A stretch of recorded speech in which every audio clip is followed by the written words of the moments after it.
যে প্রেমিক তার প্রেমিকার জন্য দাঁড়িয়ে থাকে ফুল হাতে। এক প্রকার যেন নিজেকে গুটিয়েই নিয়েছিলেন জনপ্রিয় অভিনেত্রী আজমেরী হক বাঁধন। তবে এবার যেন একটু নড়ে চড়ে বসলেন, নীরবতা ভেঙে সামাজিক যোগাযোগ মাধ্যমে দিলেন বিরাট এক স্ট্যাটাস, দাঁড়ালেন অভিনেতা ইরেশ জাকিরের পাশে। আপনি তো এই তরুণ সমাজের নষ্টের হাতিয়ার, সমাজের একটা সর্বনাশ, একজন অপভ্রংশ। এর আগে বৈষম্য বিরোধী আন্দোলন চলাকালীন রাজধানীর মিরপুরে গুলিতে বিএনপি কর্মী মাহফুজ আলম শ্রাবণ হত্যার অভিযোগে সাবেক প্রধানমন্ত্রী শেখ হাসিনা সহ 408 জনকে এজাহার নামীয় আসামি করে মামলা দায়ের করা হয়েছে। স্যান্ডেলিনা সো, রূপচর্চায় আভিজাত্য। সেই মামলায় অভিনেতা ইরেশ জাকিরকে 157 নম্বর এজাহার নামীয় আসামি করা হয়, জানিয়ে এবার নীরবতা ভেঙেছেন বাঁধন। স্ট্যাটাসে বাঁধন উল্লেখ করেন, আমি এখন জীবনের এমন এক পর্যায়ে পৌঁছেছি যেখানে আমি সঙ্গে সঙ্গে সবকিছুর প্রতিক্রিয়া দেখাই না, তবে কখনো কখনো নীরবতা যেন বিশ্বাসঘাতকতার মতো মনে হয়।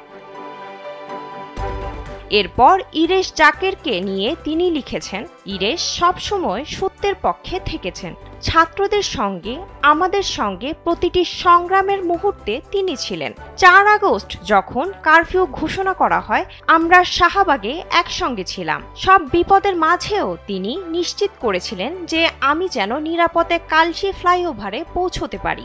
এমন এক সময়ে যখন যে কোনো কিছু ঘটে যেতে পারত, তিনি বড় ঝুঁকি নিয়েছিলেন।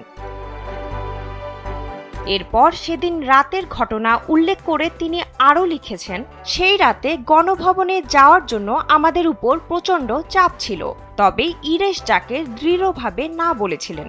তিনি কঠিন সিদ্ধান্ত নিয়ে ছাত্রদের পাশে, সত্যের পাশে দাঁড়িয়েছিলেন, চাপের কাছে নতি স্বীকার করেননি।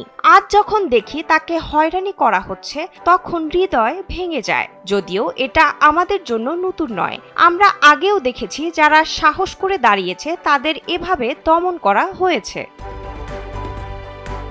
এই অভিনেত্রী আরও বলেন, যখন আমরা ভেবেছিলাম আমরা একটি ভালো নিরাপদ দেশ গড়ে তুলছি, তখন এটা আরও বেশি কষ্টের এবং হতাশাজনক।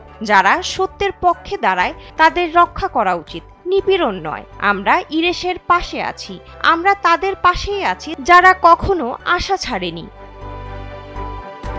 বিনোদন ডেস্ক, কালবেলা।